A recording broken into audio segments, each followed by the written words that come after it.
எடுத்துக் கொள்வோம். நாம் தொடர்ச்சியாக படித்து கொண்டிருப்பது 20 நியாய தீர்ப்புகளை குறித்து நாம் படித்து கொண்டிருக்கிறோம். ஒன்று கூட தெரியாததல்ல, ஒன்று கூட உங்களோட பகிர்ந்து கொள்ளும்படியாக விரும்புகிறேன். முதலாவது நியாய தீர்ப்பு தூதர்கள் மீது உண்டான நியாய தீர்ப்பு. இரண்டாவது மனிதன் மீது உண்டான நியாய தீர்ப்பு. மூன்றாவது ஜலப்பிரளயத்தினால் உண்டான நியாய தீர்ப்பு. நான்காவதாக பாபேல் மீது உண்டான நியாய தீர்ப்பு. ஐந்தாவது எகிப்தின் மீது உண்டான நியாய தீர்ப்பு. ஆறாவது கானான் மீது உண்டான நியாய தீர்ப்பு. ஏழாவதாக இஸ்ரவேலர் மீது உண்டான நியாய தீர்ப்பு. 8 அசிரிய பாபிலோனிய நியாய தீர்ப்பு. இப்பொழுது நாம் கல்வாரியில் விதிக்கப்பட்டதான சிலுவையில் உண்டான நியாய தீர்ப்பை குறித்து நாம் கடந்த நாட்களில் படித்து கொண்டு வருகிறோம். கர்த்தருடைய நாமத்துக்கு ஸ்தோத்திரம். இந்த கல்வாரியில் விதிக்கப்பட்டதான நியாய தீர்ப்புக்கு இந்த கல்வாரி சிலுவையில் இயேசு 7 விதமான காரியங்களுக்காக அவர் கல்வாரியில் நியாயம் தீர்க்கப்பட்டார். 1 பாவத்திற்காக, 2 வியாதிக்காக, 3 பயத்திற்காக, 4வது உலகம், 5 மரணம், 6 பாதாளம், 7 சாத்தான் ஆகியவற்றின் மீது நியாய தீர்ப்பை இத்தனை 7 காரியங்களுக்காக இயேசு சிலுவையில் நியாயம் தீர்க்கப்பட்டார். கடந்த நாட்களில் பாவத்தில் உண்டான நியாய தீர்ப்பை குறித்து நாம் படித்தோம். வியாதியை குறித்து அதில் உண்டான நியாய தீர்ப்புக்காக நாம் இயேசு அந்த நியாய தீர்ப்பை ஏற்றுக்கொண்டார். அடுத்தது பயம். இன்றைக்கு 4வதாக உலகத்தின் மீது இயேசு எடுத்துக்கொண்ட நியாய தீர்ப்பு. வாசியுங்கள். கலாத்தியர் 1ஆம் அதிகாரம் 4ஆம் வசனம் வாசிக்க கேட்போம். கலாத்தியர் 1:4. அவர் நம்மை இப்பொழுது இருக்கிற பொல்லாத பிரபஞ்சத்தினின்று விடுவிக்கும்படி நம்முடைய பிதாவாகிய தேவனுடைய சித்தத்தின்படியே நம்முடைய பாவங்களுக்காக தம்மை தாமே ஒப்பு கொடுத்தார். கர்த்தருடைய பரிசுத்த நாமத்துக்கு மகிமை உண்டாவதாக. உலகத்தின் மீது, பாவத்தின் மீது இயேசு நியாய தீர்ப்பை கட்டளையிட்டார். வியாதியின் மீது ஒரு நியாய தீர்ப்பை ஆண்டவர் கட்டளையிட்டார். பயத்தின் மீது ஒரு நியாய தீர்ப்பு. 4வது உலகம். அவர் நம்மை இப்பொழுது இருக்கிற, நாம் காண்கிறதான பொல்லாத பிரபஞ்சம். இந்த உலகத்திற்கு இன்னொரு பேர் என்ன? பிரபஞ்சம். இந்த உலகத்தினின்று, இந்த இப்பிரபஞ்சத்தினின்று நம்மை விடுவிக்கும்படி, நாம் இந்த உலகத்தோடு ஆக்கினைக்குள்ளாக தீர்க்காதபடிக்கு, இந்த உலகத்தோடு நாம் அழிந்து போகாதபடிக்கு, இந்த உலகத்தோடு நாம் மடிந்து விடாதபடிக்கு ஆண்டவர் நம்மை விடுவிக்கும்படியாக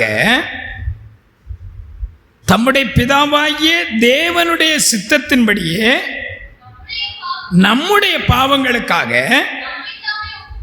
யாருடைய பாவங்களுக்காக ஒப்பு கொடுத்தார் இயேசு? நம்முடைய பாவங்களுக்காக. அவர் பாவம் செய்யவில்லை. அவருடைய வாயில வஞ்சனை காணப்படவில்லை. அவர் தேவதூதரால் பிரசங்கிக்கப்பட்டார், நீதி உள்ளவர் என்று சாட்சி அறிவிக்கப்பட்டார். ஆனால் எதற்காக அவர் பாவியாக்கப்பட்டார் என்றால், நம்மை இப்பொழுது இருக்கிற இப்பிரபஞ்சத்தினின்று நம்மை, அல்லாவிட்டால் இந்த உலகத்திலிருந்து நம்மை விடுதலையாக்க முடியாது. இன்னொரு பேர் என்ன தெரியுமா இந்த உலகத்திற்கு? லௌகீகம். இந்த உலகத்திற்கு இன்னொரு பேர் என்ன தெரியுமா? லௌகீகம். நீங்க சுவிசேஷத்தில் வாசிக்கும் பொழுது ஒரு இடத்துல சொல்லப்பட்டிருக்கு, ஏனோ உனக்கு இந்த லௌகீக கவலை, அப்படி ஒரு வார்த்தை சொல்லப்பட்டு, ஏனோ உனக்கு இந்த லௌகிய கவலை. மார்த்தாளை பார்த்து இயேசு என்ன சொன்னாரு? மார்த்தாளே, மார்த்தாளே, நீ அநேக காரியங்களை குறித்து கவலைப்பட்டு கலங்குகிறாய், தேவையானது ஒன்று. மரியாள் தன்னை விட்டு எடுபடாத உலகம். ஏனோ உனக்கு இந்த லௌகிக கவலைன்னு ஒரு இடத்துல எழுதப்பட்டிருக்கு சுவிசேஷம். இன்னொரு வார்த்தை, இப்பொழுது இருக்கிற பிரபஞ்சத்திற்கு லௌகீகம் என்று ஒரு வார்த்தை சொல்லப்படும். அல்லாட்டால் நம்ம இந்த உலகத்திலிருந்து, இந்த லௌகீகத்திலிருந்து விடுதலையாக்கும் பொருட்டாக கர்த்தராகிய இயேசு கிறிஸ்து சிலுவையிலே மரித்தார். அல்லேலூயா. உலகத்தினுடைய வேஷங்களுக்காக, இந்த உலகத்தினுடைய நாகரிகங்கள், இந்த உலகத்தினுடைய முறைமைகள் எல்லாம் பிசாசினால் திட்டமிடப்பட்டவைகள் என்று எழுதப்பட்டிருக்கு. அதனால தான் ஆண்டவர் சொன்னார் ஒரு இடத்துல, இவ்வுலகத்தின் வேஷம் கடந்து போகிறதே. அதனால தான் சொன்னாரு, மனிதன் உலகம் முழுவதையும் ஆதாயப்படுத்தி கொண்டாலும் தன் ஆத்துமாவை நஷ்டப்படுத்தினால் அவனுக்கு லாபம் என்ன? கர்த்தருடைய பரிசுத்த நாமத்துக்கு மகிமை உண்டாவதாக. இவைகளில் எல்லாவற்றிலும் இந்த வேஷங்களிலிருந்து, இந்த நவக நாகரிகளிலிருந்து, இந்த உலக முறைமையிலிருந்து நம்மை வேறு பிரிக்கும்படியாக கர்த்தர் நமக்கு, அதனால தான் சொன்னார், கொரிந்தியரில் வாசிக்கும் எழுதப்பட்டிருக்கிறது, 2 கொரிந்தியர் 6ஆம் அதிகாரம் 14ஆம் வசனத்தில் பாருங்க. அதனால தான் ஆண்டவர் சொல்றாரு, தேவண்ட ஜனத்தை பார்த்து, நாம் அந்த உலகத்துக்கும், இந்த உலகத்தினுடைய வழிபாட்டுக்கும், இந்த உலகத்தினுடைய வழிபாட்டு முறைமைகளுக்கும் நாம் வித்தியாசமா இருக்கணும். ஏன் அப்படி இருக்கணும்னா, ஆண்டவர் நம்மை இப்பொழுது இருக்கிற இந்த பிரபஞ்சத்தை விடுதலையாக்கி நம்மை அன்பின் குமாரனுடைய ராஜ்யத்தில் கொண்டு சேர்க்கும்படியாக இயேசு உலகத்தை சிலுவையிலே நியாயம் தீர்த்தார். அங்க எழுதப்பட்டிருக்கு பாருங்க, அந்நிய நுகத்திலே. அப்போ அவங்க உலகத்தில் இருக்கக்கூடாதா? அவங்களிடத்துல என்ன இருக்கக்கூடாது தெரியுங்களா? பிணைப்பு. ஆனால் நம்ம ஜனங்கள் பார்த்தீங்கன்னா, நல்ல காரியம் வரும்போது பார்த்தீங்கன்னா பயங்கரமாக பிணைச்சிட்டு இருப்பாங்க. நான் பார்த்துட்டு தான் இருக்கிறேன். தேவ ஜனங்களுக்கு கொடுக்க மாட்டாங்க அந்த முக்கியத்துவத்தை. அவங்கள ஒரு கருவேப்பிலை போல தூக்கிடும். ஆனால் மீதி எல்லா காரியத்தை கை வைத்து என்ன செய்யணும்? ஆண்டவரே, பாஸ்டர் ஐயாவுடைய மகளுடைய காரியத்துக்காக ஜெபிப்போம் பாஸ்டர் சொல்கிறேன்னா எல்லாத்துலையும் ஜெபிக்க சொல்லுவேன். ஆனால் என்ன செய்ய மாட்டாங்க, சில நல்ல காரியங்களில் என்ன செய்ய மாட்டாங்க, கர்த்தருடைய பிள்ளைகளை சேர்த்துக்கொள்ள மாட்டாங்க. இங்கே ஆண்டவர் சொல்கிறாரு, அந்நிய நுகத்திலே நீதிக்கும் சம்பந்தம் ஏது?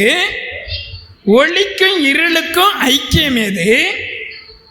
கிறிஸ்துவுக்கும் பேலியாளுக்கும் இசைவு ஏது? பங்கியது தேவனுடைய ஆலயத்துக்கும் விக்கிரகங்களுக்கும் சம்பந்தம் ஏது? நான் அவர்களுக்குள்ளே வாசம் பண்ணி அவர்களுக்குள்ளே உலாவி அவர்கள் தேவனாயிருப்பேன், அவர்கள் என் ஜனமாயிருப்பார்கள் என்று தேவன் சொன்னபடி நீங்கள் ஜீவனுள்ள தேவனுடைய ஆலயமாயிருக்கிறீர்கள். ஆனபடியால் ஒரு நாளைக்கு சுனாமி நகரை விட்டு போக சொல்லலை, சோனங்குப்பத்தை விட்டு போக சொல்லலை, நாங்கள் இருக்கிறதான பாலாஜி நகரை விட்டு ஆண்டவர் போக சொல்லலை. இந்த நகரில் தான் இருக்கணும். ஆனால் நாம் யாராக இருக்கணும்? அவங்களோட நல்லா பேசணும். உடனே முறைச்சிட்டு நடக்காதீங்க. அன்பாக இல்லாமல் இல்லை, கடலில் இருக்கிற மீனை போல் இருக்கணும். அதில் என்ன இல்லை? உப்பு இல்லை.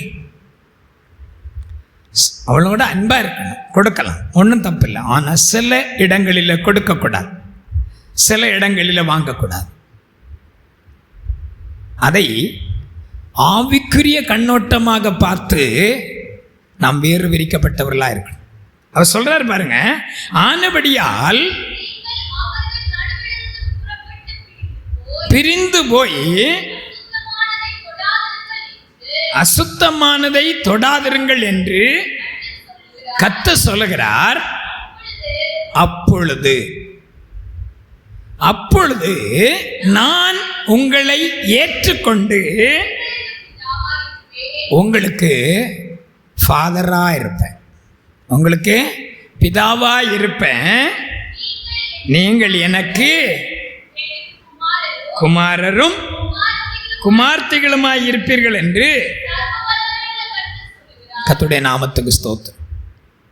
ஆகையினால இந்த உலக வழிபாடுகளை சொல்லப்பட்டிருக்கு. இந்த உலக வழிபாடுகள், இந்த வேஷங்கள், இந்த முறைமைகள் எல்லாம் பிசாசினால் திட்டமிடப்பட்டவைகள் என்று சொல்லப்பட்டிருக்கு.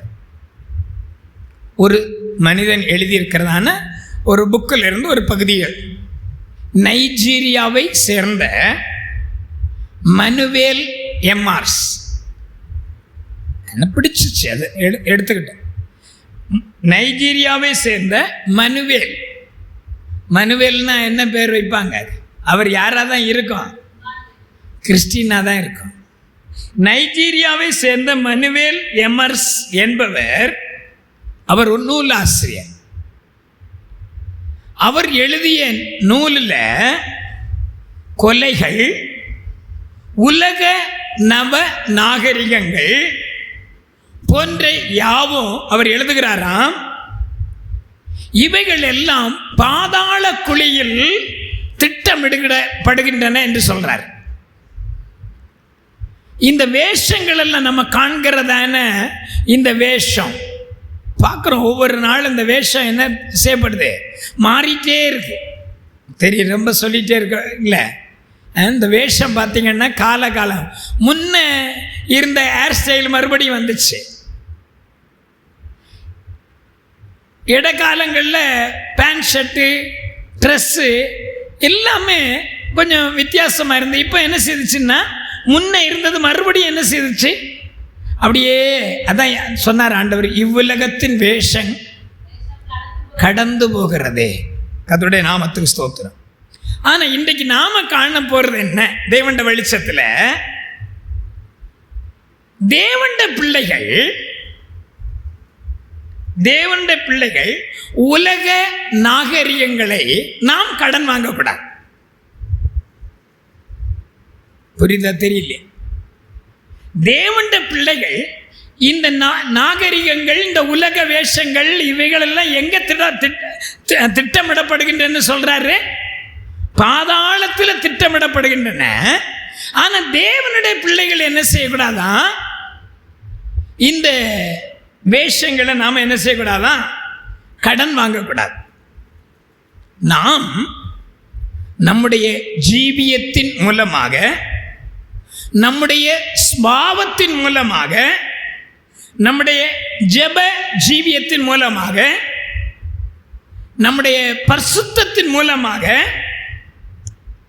நாம் உலகத்திற்கு நல்ல மாதிரி உள்ளவர்களாய் திகழ வேண்டும் என்று கர்த்தருடைய வேதம் நமக்கு போதிக்கிறது. அதற்காக தான் ஆண்டவராகிய இயேசு கிறிஸ்து இந்த உலக வழிபாடுகளில் நாம் சிக்கிக் கொள்ளக்கூடாது என்பதற்காக இயேசு கல்வாரியிலே நமக்கு ஒரு விடுதலை உண்டு பண்ணி இருக்கிறார். அல்லேலூயா சொல்லுமா? அல்லேலூயா. அடுத்ததாக 5வது மரணம். வாசிங்க.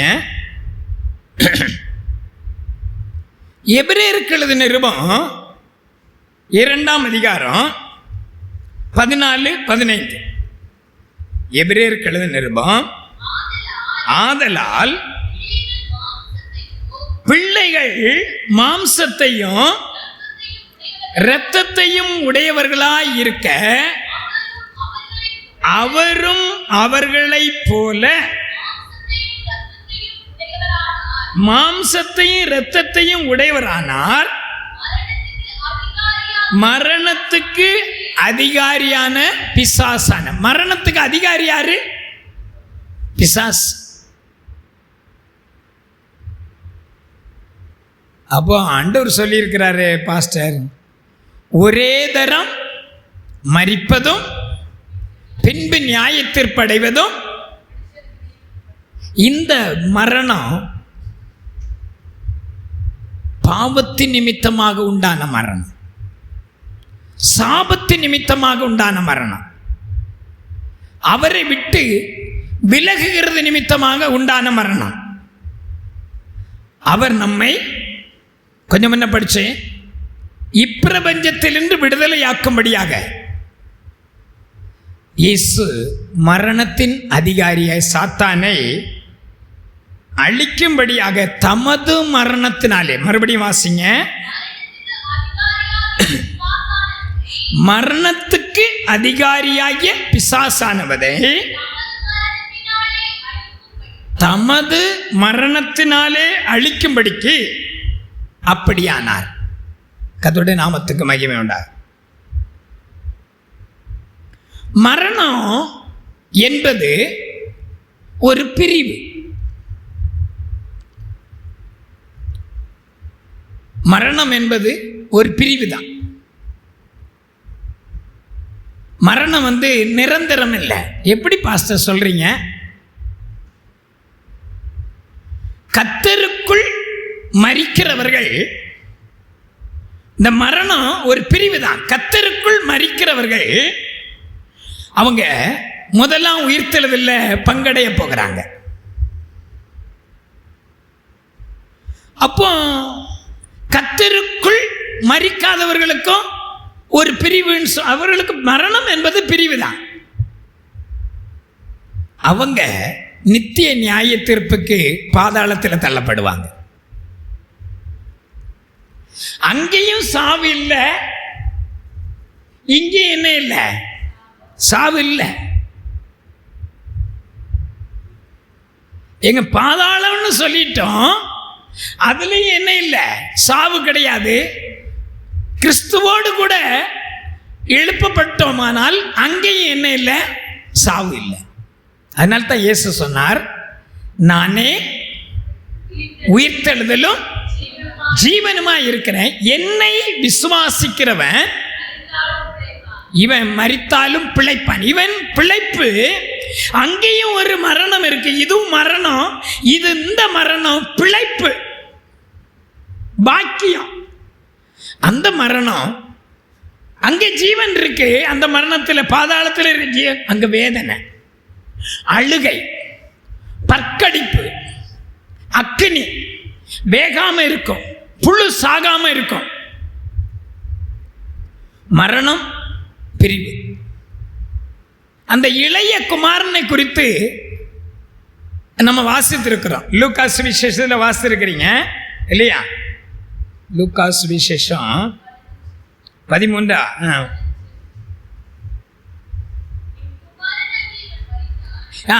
என் குமாரனாகியே இவன் மரித்தான்.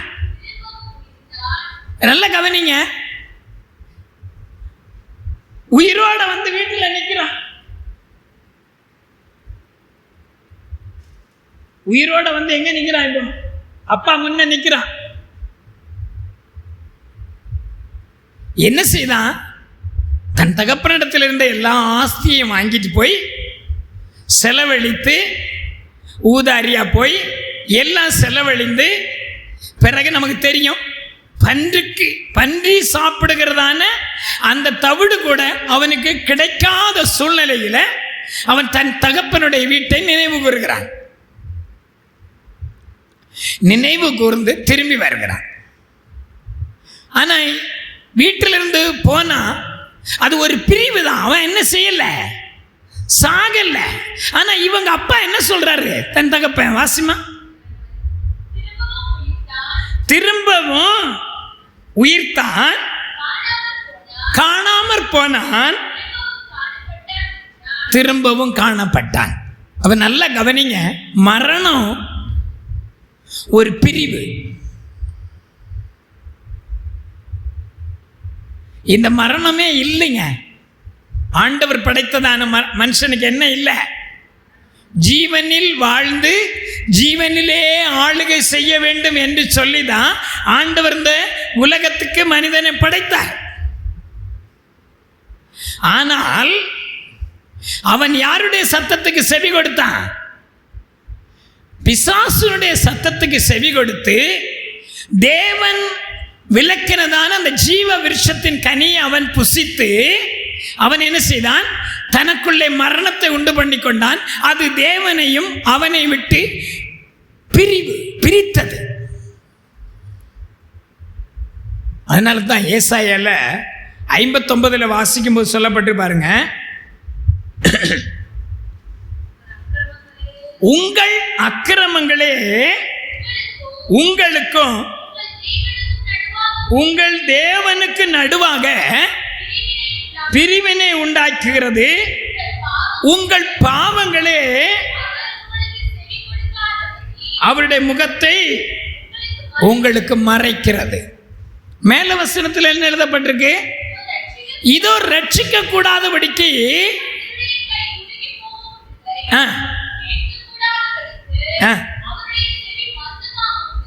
கர்த்தருடைய நாமத்துக்கு ஸ்தோத்திரம். மரணம் என்பது பிரிவு என்கிற ஒரு பொருளோடு கூட அதான். ஆனால் இயேசு என்ன செய்தாரு? இயேசு என்ன செய்தார்?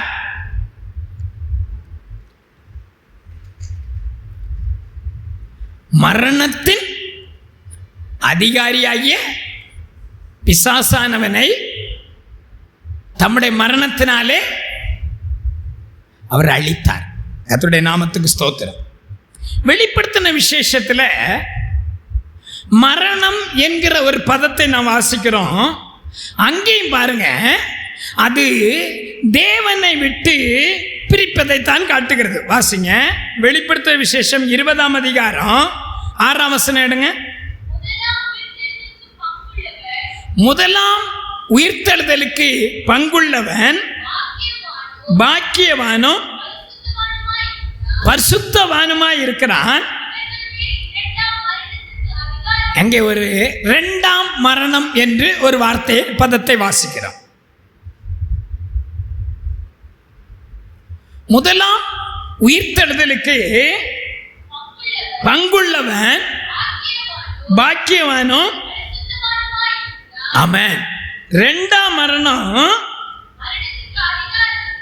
பாருங்க, இந்த 2ஆம் மரணம் என்று சொல்லுவது எதை காண்பிக்கிறது என்றால், இது தேவனிடத்திலிருந்து இந்த 2ஆம் மரணம். முதலாம் உயிர்த்தெழுதல் வாசிங்க, முதலாம் உயிர்த்தெழுதலுக்கு பங்குள்ளவன் பாக்கியவானும் பரிசுத்தவானுமாய் இருக்கிறான்.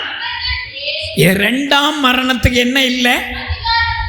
இந்த 2ஆம் மரணம் எதை காண்பிக்கிறது என்று சொன்னால், இது மனிதனை தேவனிடத்திலிருந்து பிரிப்பதை காண்பிக்கிறது. கர்த்தருடைய நாமத்துக்கு ஸ்தோத்திரம். ஒரு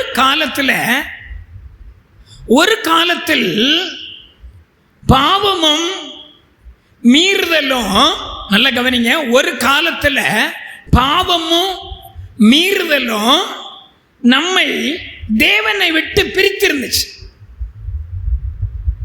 நாம் அக்கிரமங்களிலும் பாவங்களிலும் பிடிக்கப்பட்டிருந்ததுனால நாம் என்ன செய்தோம்? பிரிக்கப்பட்டிருந்தோம். ஆனால் நம்ம என்னைக்கு இயேசுவோடு ஒன்றாக்கப்பட்டோம்? அவருடைய கல்வாரி இரத்தத்து நிமித்தம். ஒரு அல்லேலூயா சொல்லுங்களா. அவருடைய கல்வாரி இரத்தத்து நிமித்தம், அவருடைய மரணத்தினால் நாம் என்ன செய்யப்பட்டிருக்கிறோம் சொல்றேன்? உயிர்ப்பிக்கப்பட்டிருக்கிறோம். உயிர்ப்பிக்கப்பட்டதான, நல்ல கவனியா, உயிர்ப்பிக்கப்பட்டதான தேவனுடைய பிள்ளைகள் மேல என்ன இல்லை? யாருக்கு அதிகாரம் இல்லை? இரண்டாம் மரணத்துக்கு அதிகாரம் இல்லை. ஒரு அல்லேலூயா சொல்லுங்க. அல்லேலூயா. நாம ஒரு காலத்துல பாவமும் மீறுதலும் செய்தபடினால நாம தேவனை விட்டு பிரிந்திருந்தோம். அக்கிரமங்களிலும் பாவங்களிலும் மூழ்கி இருந்தபடினால தேவனை விட்டு நாம தூரமாக இருந்தோம். ஆனா நாம் இப்பொழுது கிறிஸ்துவின் கல்வாரி இரத்தத்தின் நிமித்தமாக, அல்லாவிட்டால் அவருடைய மரணத்தின் நிமித்தமாக நாம் இப்போ உயிர்ப்பிக்கப்பட்டிருக்கிறோம். ஆகையினால நமக்கு இரண்டாம் மரணத்தின் மேல் அதிகாரம் இல்லை. வாசிமா மறுபடியும் அந்த வசனத்தை. பாக்கியவானும் பரிசுத்தவானுமாய் இருக்கிறான். இவர்கள்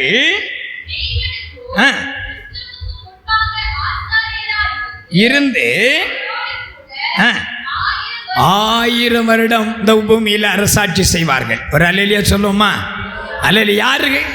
முதலாம் உயிர்த்தெழுதலுக்கு பங்குள்ளவர்கள் பாக்கியவான்கள். இவர்கள் மேல் இரண்டாம் மரணத்துக்கு என்ன இல்லை? அதிகாரம் இல்லை. இவர்கள் என்ன செய்வாங்க? இயேசுவோடு கூட இந்த பூமியில ஆசாரியர்களாக 1000 வருடம். அல்லேலூயா. கர்த்தருடைய நாமத்துக்கு ஸ்தோத்திரம். அது ஒரு பெரிய பாக்கியத்தை நாம் பெற்றிருக்கிறோம். அந்த பாக்கியத்தை பெற்றிருக்கிறோம் என்கிற தரிசனம் இல்லை. அநேகருக்கு அந்த தரிசனம் இல்லாததுனால தான் காலையில் சொன்ன மாதிரி பொய்யும் புரட்டும் உருட்டும் ஏமாத்தும் என்னென்னமோ சொல்கிறாங்க. என்னென்னமோ வார்த்தைகள் எல்லாம் உலகத்தில் வச்சுருக்கிறாங்க. நமக்கு வர மாட்டேங்குது. இதெல்லாம் பண்ணிகிட்ருக்க காரணம் என்னன்னு கேட்டிங்கன்னா, அந்த தரிசனம் இல்லாதபடினால. நான் சொல்லுவேன் தாழ்மையா, அந்த தரிசனத்தை பெற்ற நீங்கள், நான் கண் சொருகி போன குருடராக இருக்கிறாங்க. கண் சொருகி போன குருடர். யார் இந்த கண் அவங்களுடைய சொருக வச்சது? இந்த இப்பிரபஞ்சத்தின் தேவனானவன் அவன் கண்களை என்ன செய்தான்? குருடாக்கிட்டான். கிறிஸ்துவுக்குள்ள வந்த உடனே, கர்த்தருக்குள்ள வந்த உடனே, இந்த மரணத்தின் அதிகாரியாகிய பிசாசானவன் அவங்களுக்கு பெரிய வேறு விதத்தில் சில தரிசனங்களை கொடுக்குறான். அதனால தான் அவங்க கண்போ சொருகி போன ஒரு குருடரை போல என்ன செய்கிறாங்க? அந்த ரட்சிப்பை, அந்த மேன்மையை, அந்த கிருபையை, அந்த விசுவாசத்தை, அந்த நம்பிக்கையை, அந்த அன்பை இழந்து போகிறாங்க. கர்த்தருடைய நாமத்துக்கு மகிமை உண்டாவதாக. நல்லா சொல்லி கொடுக்கிறேன். கர்த்தருக்குள் ஜீவிக்கிறவர்களை வேதம் சொல்லுகிறது விசுவாசிகளாகிய பரிசுத்தவான்கள் என்று சொல்லப்பட்டிருக்கிறது. ஊழியர்களாகிய பரிசுத்தவான்கள் என்று சொல்லப்பட்டிருக்கு. இந்த பரிசுத்தவான்கள் ஒரு நாளும் மரிப்பதில்லை. அல்லேலூயா. எப்படி அப்படின்னு கேட்டீங்கன்னா, ஒருவேளை பாஸ்டர் உங்களெல்லாம் சொன்ன கோபம் வந்துடும். பாஸ்டர் செத்து போயிட்டாருன்னா அடக்கம் பண்ண மாட்டாங்களா? அடக்கம் பண்ணுவாங்க. சொல்லுவாங்க, பார்த்துருக்கீங்களா? இதோ ஒரு ரகசியத்தை நான் உங்களுக்கு அறிவிக்கிறேன். நாம் எல்லாரும் ஒரு நாள் நித்திரை அடைவதில்லை. 1 கொரிந்தியர் 15ஆம் அதிகாரத்தில் வாசிங்க. 15 தானே?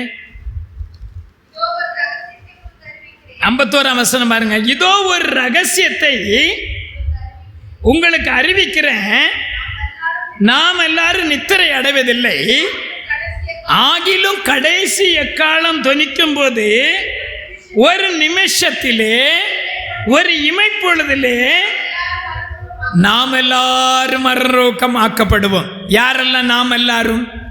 கிறிஸ்துவுக்குள், கர்த்தருக்குள் முதலாம் உயிர்த்தெழுதலுக்கு பங்குள்ளவன் பாக்கியவானும் பரிசுத்தவானுமாய் இருக்கிறான். இவர்களுக்கு மரணம், சரீர மரணம் வந்தாலும் இவங்க மரணம் என்றைக்கு மரணம் இல்லை, ஒரு நாள் எக்கால சத்தம் கேட்கும்.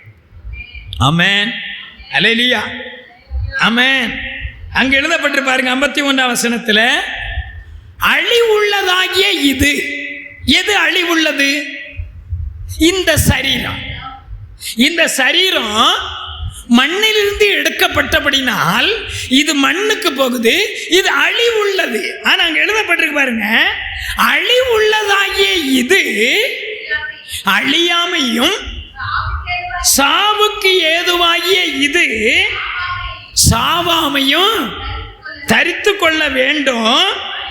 அழிவுள்ளதாகிய இது அழியாமையும் சாவுக்கு ஏதுவாகிய இது சாவாமையும் தரித்து கொள்ளும் போது கர்த்தருடைய நாமத்துக்கு ஸ்தோத்திரம். அல்லேலூயா, ஆமென். அங்க ஒரு சத்தம் கேட்கும், அது மலையாளத்தில் நல்லா இருக்கும்.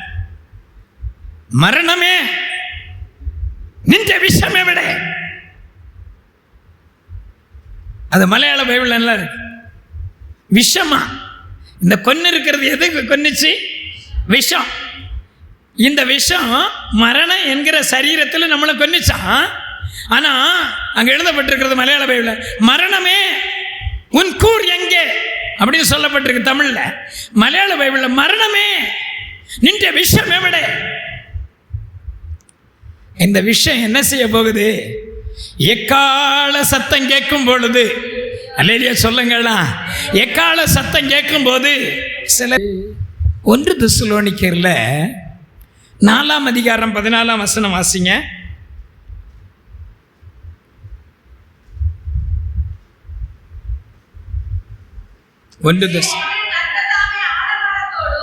ஏனெனில் கர்த்தர் தாமே ஆரவாரத்தோடும் பிரதான தூதனுடைய சத்தத்தோடும் தேவ எக்காலத்தோடும் வானத்திலிருந்து இறங்கி வருவார்.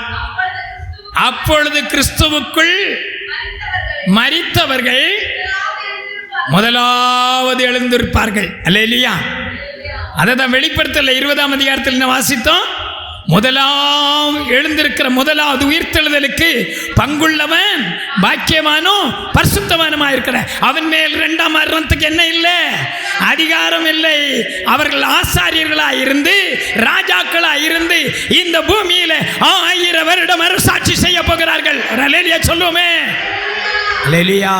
அருமை தேவஜனமே, பரிசுத்தவான்கள் என்ன செய்வதில்லை? முடிக்க போறேன், மரிப்பதில்லை. ஆமென். ஆனா அவங்க என்ன செய்துட்டு இருக்கிறாங்கன்னா, அவங்க கிறிஸ்துவுக்குள் நித்திரையா இருக்கிறார்கள். 57 வாசிங்க. அங்க பாருங்க 1ஆம் வசனமா, நீதிமான் மடிந்து போகிறான், ஒருவர் அதை மனதில் வைக்கிறது இல்லை. புத்திமான்கள் எடுத்துக்கொள்ளப்படுகிறார்கள். ஆனாலும் அல்லேலூயா சோத்திரம். அல்லேலூயா. சில காரியங்கள் எல்லாம் இருக்கேன்னு யோசித்து, ஆண்டவரே கொஞ்சம் நாட்களை கொடுங்கப்பா. சோத்திரம். ஆண்டவரும் சொன்னார் இல்லையா, நீ இஸ்ரவேலுக்கு உண்டாகும் சமாதானத்தையும் உன் பிள்ளைகளின் பிள்ளைகளையும் இஸ்ரவேலுக்கு உண்டாகும் சமாதானத்தையும் காண்பான்னு ஆண்டவர் எழுதி வச்சிருக்கனால அதை பார்க்கணுன்னு ஒரு ஆசைப்படுறோமே தவிர அதுக்காக பிடிச்சு வச்சுட்டு இருக்க முடியாது. அவர் அழைச்சா. ஆனா இங்க எழுதப்பட்டிருக்கிறது, நீதிமான் மடிந்து போகிறான், ஒருவரும் அதை மனதில் வைக்கிறது இல்லை. புத்திமான்கள் எடுத்துக்கொள்ளப்படுகிறவர்கள் யாரா? அவங்களுக்கு என்ன இல்லை? ரெண்டாம் மரணத்தில் அவங்களுக்கு என்ன இல்லை? அதிகாரம் இல்லை. அல்லேலூயா. நீதிமான்கள் புத்திமான்கள் எடுத்துக்கொள்ளப்படுகிறார்கள். ஆனாலும் இங்கே தீங்கு வராததற்கு முன்னே நீதிமான் எடுத்துக்கொள்ளப்படுகிறான் என்பதை சிந்திப்பார் இல்லை. நேர்மையாய் நடந்தவர்கள், ஒரு அல்லேலூயா சொல்லுங்களா, சமாதானத்துக்குள்ள பிரவேசித்து, கீழே வாசித்தீங்கன்னா சொல்லுவார் ஆண்டவர், நாள் பார்க்கிறவளின் பிள்ளைகளே, விபச்சாரனுக்கும் வேசிக்கும் பிறந்த சந்ததியாரே, நீங்கள் இங்கே கிட்டி வாருங்கள். நீங்கள் யாரை பரியாசம் பண்றீங்க? யாருக்கு விரோதமாய் வாயை திறந்து நாக்கை நீட்டுகிறீர்கள்? நீங்கள் துரோகம் பண்ணுகிற பிள்ளைகளும் கள்ள சந்ததியாருமாய் இருக்கும் அல்லவோ?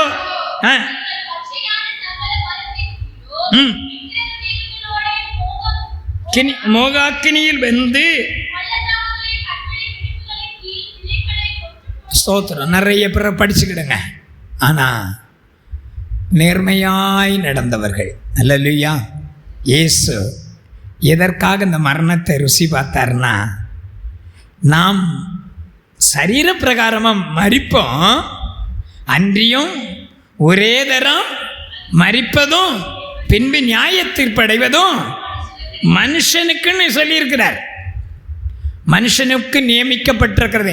அதுதான் இந்த மரணம் வருது. ஆனால் அந்த மரணம் நமக்கு ஒருவேளை சரீர பிரகாரமாக நம்ம மறிச்சிட்டோம்னா நமக்கு அந்த பாரமாக தெரியாது. நம்ம தான் என்ன போயிடுச்சு, நம்ம விட்டு என்ன போயிடுச்சு? ஆவி தன்னை தந்த தேவனிடத்துக்கு போயிடுச்சு. மண்ணானது தான் தந்த பூமிக்கே திரும்பி போச்சு. ஆவி ஊதுனது யாரு? ஆண்டவர். நாசியிலே ஜீவ சுவாசத்தை ஊதினார். ஜீவாத்மா, அவன் ஜீவாத்மானான். அந்த ஜீவாத்மா அவரிடத்துல போயிடும். அவர் உண்டு எடுத்ததான இந்த மண் இந்த பூமியிலே போயிடும். ஸ்தோத்திரம். ஆனா நாம மரிப்பதில்லை. ஆமென். நான் மரித்து போனால் என் பிரிவு சரீர பிரகாரமாக என் மனைவிக்கு இருக்கும். ஸ்தோத்திரம். என் பிள்ளைகளுக்கு இருக்கும். இத்தனை காலங்கள் ஆனாலும் அப்பா அம்மா அப்படின்றத கடந்து போயிட்டாங்க. எனக்கும் அப்பா அம்மா இறந்து போயிட்டாங்க. நான் ஒரு குடும்பம் ஆயிட்டேன். அந்த ரெபேக்காள் வந்த உடனே ரெபேக்காள் வந்த உடனே யாருடைய துக்கம் ஆறுதல் அடைந்தது? ஈசாக்கு துக்கம் நீங்கி ஆறுதல் அடைந்தான். இல்லையா? இப்போ வருஷங்கள் போயிடுச்சு அப்பா அம்மா இறந்தாலும். ஸ்தோத்திரம். ஆனாலும் சில வேளையில் இமேஜின் பண்ணினீங்கன்னா அந்த தூக்கி தோளில் தூக்கிட்டு போனது, கைப்பிடிச்சிட்டு போனது, இவைகளெல்லாம் லேசாக கம்பேர் பண்ணினீங்கன்னா நீங்கள் கிளிசரின் எல்லாம் கண்ணில் ஊற்றவே வேண்டாம், தானே வந்துடும் கண்ணீர். ஆனால் இது ஒரு கால் இல்லையா? உலகத்தில் பிரசங்கியில் சொல்கிறார் இல்லையா? எல்லாரும் வந்தவங்க எல்லாம் இங்கே என்ன செய்ய போகிறதில்ல, இருக்க போகிறதில்லை. ஸ்தோத்திரம். ஒரு நாள் எல்லாரும் போகிறோம். ஆனால் நாம் மரிப்பதில்லை. ஆமென் சொல்லுங்களா?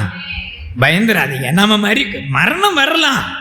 நம்மை விட்டு போனவர்கள், நம்முடைய கணவர், நம்முடைய மனைவி, நம்முடைய பிள்ளைகள் இறந்து போகலாம். ஒருவேளை பிரிவு தானே தவிர அவர்கள் என்ன செய்யவில்லை, மரித்து போகவில்லை. அவர்கள் தேவனோடு என்றென்றைக்கு இருக்கும்படியாக. அல்லேலூயா. அவர்கள் கர்த்தருக்குள் மரித்திருப்பார்கள். ஆனால் என்றென்றைக்கும் தேவனோடு இருக்கும்படியாக அவரோடு கூட அவருடைய சமூகத்தில் அவருடைய முகத்தை தரிசிப்பார்கள் என்று எழுதப்பட்டிருக்கிறது. அல்லேலூயா. அவருடைய பரிசுத்தவான்கள் அவருடைய முகத்தை தரிசிப்பார்கள் என்று வெளிப்படுத்தல் எழுதப்பட்டிருக்கிறது. அதே வேளையில் கர்த்தருக்குள் இல்லாதவர்களும் மரித்தாலும் அவங்களுக்கும் என்ன இல்லை, மரணம் இல்லை. அவங்க பாதாளத்தில் அங்கே வேதனையும் பற்கடிப்பும் அழுகையும் அவர்களுக்கு உண்டாயிருக்கும். கர்த்தருடைய நாமத்துக்கு ஸ்தோத்திரம். நமக்கு இந்த தேவன் இந்த நல்ல பாக்கியத்தை, அதற்காக இயேசு என்ன செய்தார்? கல்வாரியிலே நமக்காக சிலுவையிலே மரித்தார். நம்முடைய கண்களை மூடுவோமா, கர்த்தரை நோக்கி பார்ப்போமா. ஆண்டவரே, என்ன இந்த உலகத்தை விட்டு நாங்கள் ஒரு நாளைக்கு கடந்து போனாலும் எங்கள் தேவனே, நாங்கள் மரிப்பதில்லை. ஒரு நாள் உம்மோடு கூட நாங்கள் நித்தியமாக ஆளுகை செய்யும்படியான இந்த ஒரு பாக்கியத்தை, இந்த ஒரு விசேஷித்த நித்திய ஜீவனை கர்த்தர் எங்களுக்கு தந்ததற்காக என்று சொல்லி கர்த்தரை ஸ்தோத்திரம் பண்ணுவோமா. ஸ்தோத்திரம்.